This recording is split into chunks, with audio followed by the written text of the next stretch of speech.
Testing. So, I'm, it's me, I'm a moron, just making a video in my closet, and I'm gonna be showing you guys how to do the animations on the Clip Studio Paint. So I'm gonna straight up assume you already know how to use all of this stuff, the basic stuff, and you're like, hey, I want to animate on Clip Studio Paint. So let me just make a new layer, new canvas. So the first thing you're going to start with on animating using the timeline tool right here is you want to create a timeline. So timeline 1. Oh, with the timeline you can adjust the frame rate, which is basically how fast your comic will be going. Playback time with scene number and all that stuff. I have no idea what these do, so don't touch them unless you're really gonna test it for me.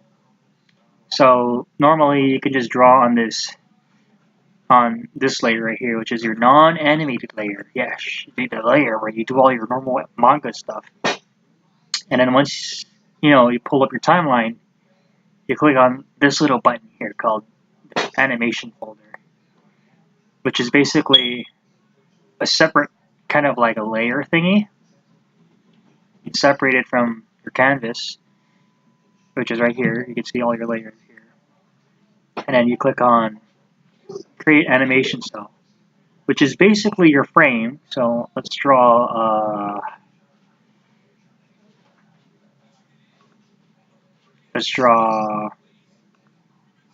a Squidward.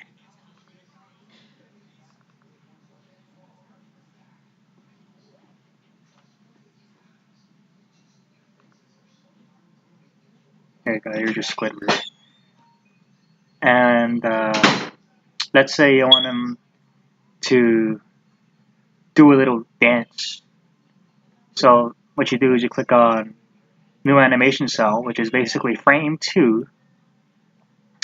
And if you want to animate, you activate onion skin, which is on the very right. And in there you can see Squidward. So let's make him do a little dance.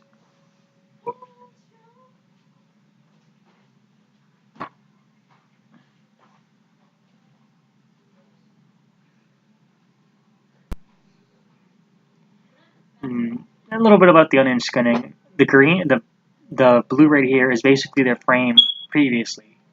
If I click on frame 1, the green is basically the frame ahead of it. So if I split it up and create a new layer, new frame, whatever, between, which will become 1A, you'll be able to see the past and the future. That's fun. Now another thing you could do is if you right click on the timeline, you can pull up basically the frames that you've already drawn. So let's say you want to do frame 1, bada bing. You basically just add the frame, a copy of that frame, which will be on and it'll place it where you right click. And the cool thing here is, let's say, I don't know, let's give them a gun right here. Basically a frame that's mimicking frame 1 will be linked to it, and whatever you draw here will also be drawn on this layer, on this frame. Because right now you just have 2 frames, and let's say I don't want this drawing appearing in, I want this drawing right here to be like a frame. You can drag here, place it in your folder, and then when you right click, it'll be one of your options you can use as a separate animation frame. And you're like, oh, so how do I frame by frame animate? Which is, if you're following along with how it works, so it'll be like timeline folder, frame 1, frame 2, activate onion skinning, and that's basically it. And that's how you frame by frame animate. And if you want to smoothen the animation, you just click on each of the frames, hold the control, and then select them all. You know, like, and then try like to split them all up, like so. And they can do one of those fancy artist techniques where you like split up each frame. I mean, yeah, and then you just click new frame, and then you can just fill in the gaps or something because you could see the future and the past. That's fancy. And then yeah,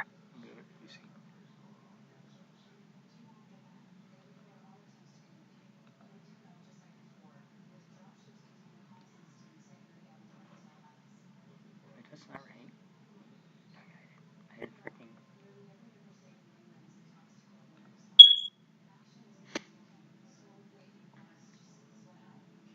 Yeah, bada bing, and then yeah, that's basically it. Also, I could do this. There's this other thing you could do, which is a little trick I made myself. I discovered is duplicating the layer and then like cleaning up all the frames, which is backspace. Just like erase the frames under it. If that makes sense, because they're still layers. And then what you could do is paint bucket the ball, like just paint, and then it'll like mimic the frames. Like I don't know. Let's say you want to go over here, right click, and then turn it into like frame one or something, and do the same here. Those two layers will be linked, and then you could just I don't know reverse the whole thing if you really wanted to.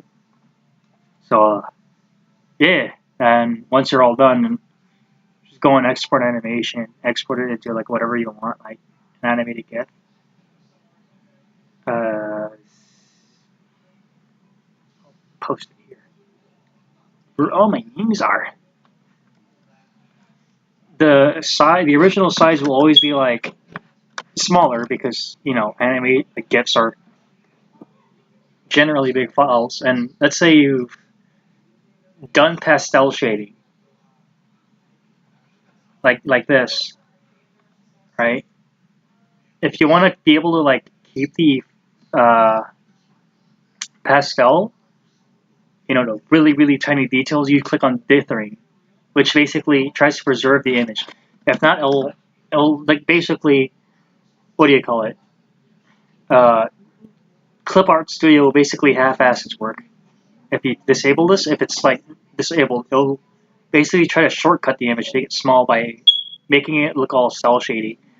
Which turning this off will be perfectly fine if you're already cell shading. You'll barely notice a difference. But if you're like using pastel, you want to you have to turn this on. It depends on whether you want the image to have a big file or not.